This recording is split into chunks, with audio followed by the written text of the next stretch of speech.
쌍판탱이 칼질하기 전에 빨리 벗어 이 씨발년아.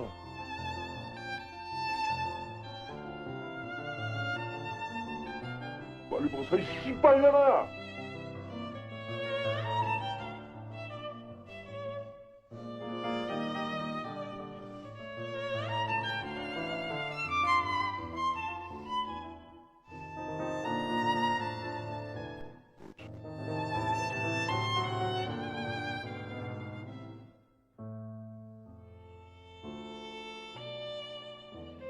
이거 벗어.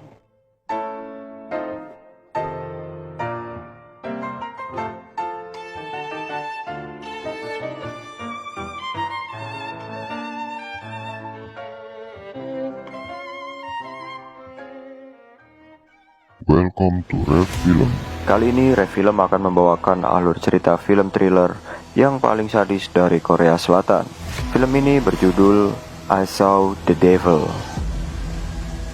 Awal mula film ini menceritakan seorang wanita bernama Ju Yeon yang terjebak di malam bersalju lebat karena ban mobilnya yang sedang bocor.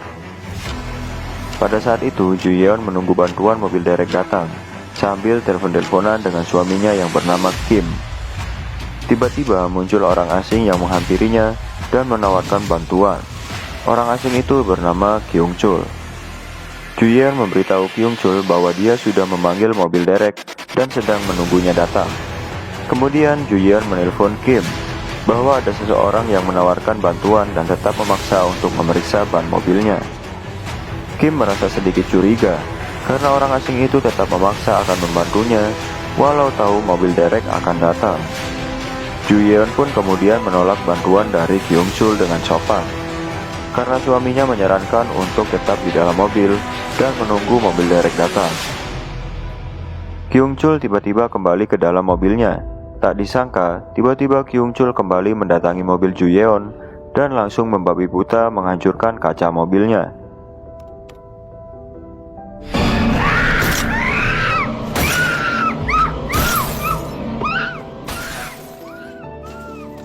Setelah berhasil membobol masuk, dengan bengis Kyung Chul menghajar wanita malang itu dengan palu tanpa ampun.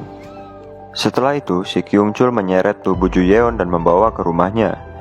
Awalnya saya mengira waktu itu Ju Yeon sudah mati. Ternyata dia masih hidup. Setelah Ju Yeon sadar, dia meminta tolong kepada Kyung Chul agar dibiarkan hidup karena dirinya sedang mengandung. Sayangnya si Kyung Chul memang benar-benar seorang psikopat dan langsung membunuhnya begitu saja tanpa ampun.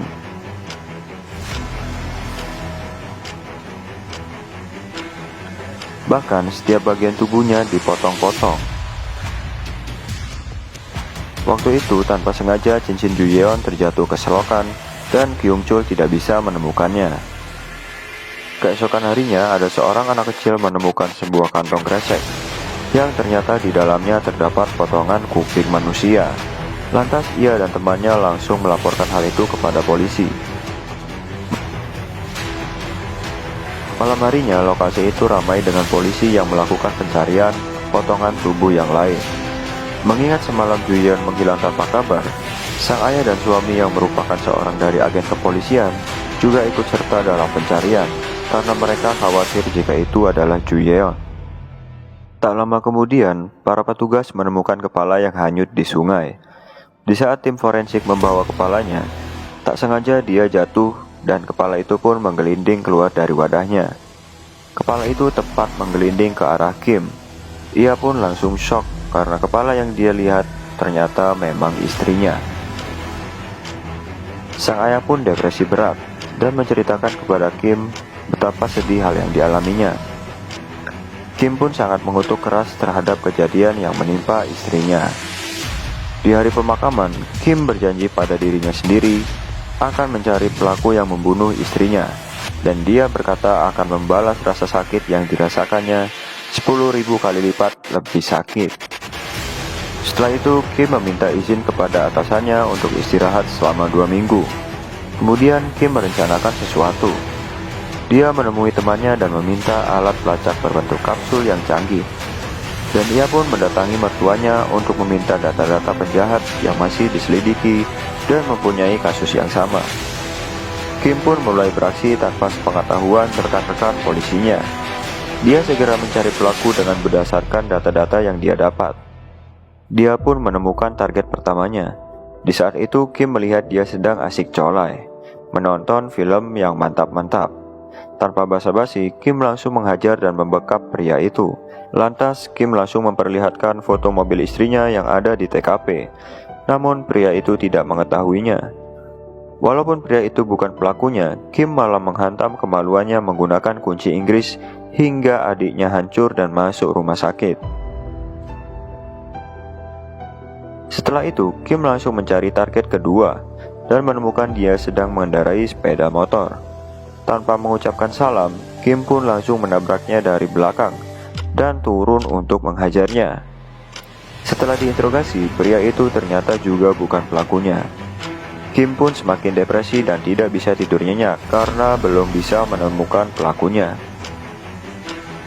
Akhirnya dia pun segera mencari target ketiga, yaitu si Kyung Chul, yang memang pelaku sebenarnya. Kim pun pergi bertanya kepada keluarga Kyung Chul tentang keberadaannya. Anaknya pun memberitahu di mana dia tinggal sekarang. Ketika itu Kyung Chul sedang tidak berada di rumah. Lalu Kim pun menggeledah rumahnya diam-diam. Ternyata di dalam rumahnya banyak benda-benda milik wanita seperti celana dalam, tas, dan sepatu yang disimpan. Kim pun semakin curiga. Kemudian dia pergi ke belakang rumah dan menemukan tempat gagal. Tak disangka, dia menemukan cincin istrinya yang berada di selokan. Akhirnya Kim kini tahu siapa pembunuh istrinya. Di saat Kyung Chul bekerja untuk menjemput murid-murid sekolah, dia memulai aksinya lagi. Salah satu murid wanita yang tertidur di mobil menjadi target si Kyung Chul. Ketika sudah mendapatkan targetnya, ia mencoba untuk memerkosanya. Untungnya Kim bisa menemukan keberadaan si Kyung Chul dan memergoki Kyung Chul ketika ia mau mantap-mantap. Tanpa basa-basi, Kim langsung menghajarnya habis-habisan. Kyung Chul pun disiksa dan tangannya dipatahkan. Namun, Kim menahan amarahnya ketika ia akan membunuh si Kyung Chul. Ketika Kyung Chul pingsan, Kim memasukkan kapsul berisi alat pelacak ke dalam mulutnya. Dan tak tanggung-tanggung, Kim pun memberi segepok uang kepada Kyung Chul untuk berobat di rumah sakit. Setelah berobat, si Kyung Chul ini tetap gak kapok. Ya mungkin memang dasarnya dia psikopat. Sang perawat pun menjadi target si Kyung Chul. Dia memaksa minta mantap-mantap bak perawatnya dan mengancam akan membunuhnya jika tak mau. Untungnya alat pelacak yang Kim tanam terdapat perekam suara, sehingga Kim tahu apa yang sedang terjadi. Ketika Kyung Chul asik dilayani mantap-mantap, tibalah Kim dari belakang dan langsung menghajarnya.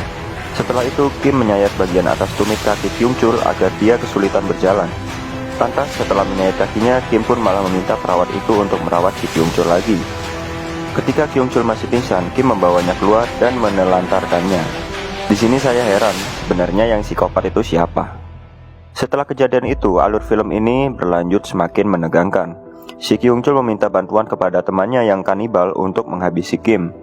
Dan si Kyung Chul malah merasa senang jika dirinya yang seorang psikopat diincar oleh suami korbannya.